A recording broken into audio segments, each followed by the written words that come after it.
प्रश्न सोडवत मी इथपर्यंत आलो.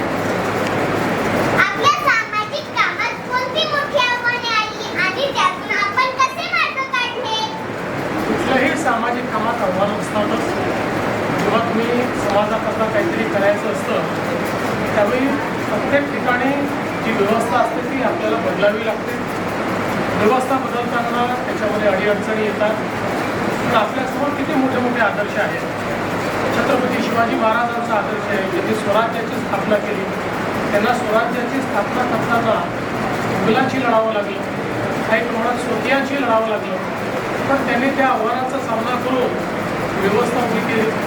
आपल्यासमोर भारतरत्न डॉक्टर बाबासाहेब आंबेडकरांचा आदर्श आहे की ज्यांनी व्यवस्थेच्या विरुद्ध इतकी मोठी लढाई उभी केली आणि मानवतेचा धर्म हा आपल्याला शिकवला आणि समतेचं राज्य हे संविधानानं तयार केलं.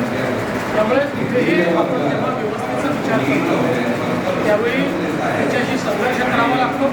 पण चांगलं काम जर आपण केलं तर चांगल्या कामामध्ये आपण यशस्वीच होतो, कधी अयशस्वी होतो. असे खूप अनुभव आहे, पण आजचा अनुभव जास्त लक्षात राहील तू घेतलेली मुलाखत. आजच्या डिजिटल युगात आपण शिक्षण क्षेत्रात कोणते बदल करू इच्छिता? मला असं वाटतं की डिजिटल शिक्षण खूप महत्त्वाचं आहे आणि आज या शाळेमध्येच एक अतिशय सुंदर डिजिटल लॅबचं मी उद्घाटन केलं जी इंटरॅक्टिव्ह आहे. ज्याच्यामध्ये विषय देखील आपल्याला दृकश्राव्य माध्यमातून पाहायला मिळतो. त्याच्यानंतर त्याच्यावर प्रश्न देखील आपल्याला विचारता येतात आणि त्याच्यावर आपल्याला परीक्षाही देता येते.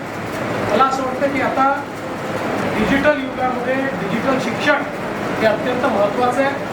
प्रत्येकाकरता डिजिटल शिक्षणामुळे शिक्षणाची दारं उघडलेली आहेत आणि जगातली कुठली गोष्ट ही आता आपल्याला शिकता येते. त्यामुळे मला असं वाटतं की आपल्या शाळेतले आता जे डिजिटल लॅब आहे तुमच्यापैकी प्रत्येकाने या डिजिटल लॅबमध्ये जाऊन डिजिटल शिक्षण घ्यायचं आहे. CEN न्यूज देश प्रदेश की ताजा तरीन खबरों के लिए CEN न्यूज को सब्सक्राइब करें और रहें पल पल की खबर से हर पल बाखबर.